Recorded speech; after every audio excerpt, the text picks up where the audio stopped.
Well, most people pick the slightly downhill slope because they want life to be this easy downhill slope. They have two identical balls, same size, everything, and two tracks that are the same distance. One is slightly downhill, and one has hills and valleys, so the distance traveled is technically longer. Which ball reaches the finish line first?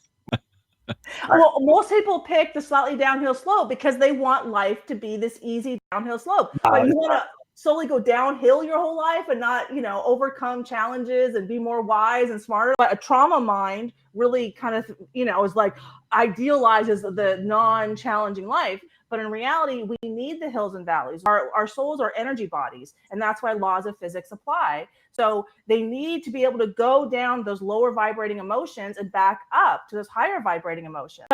So anyway, you need the inertia, the propulsion from going downhill into those lower vibrating emotions. And then the challenge is, how do you turn those wounds into wisdom? And that propels you to your next mountaintop, right?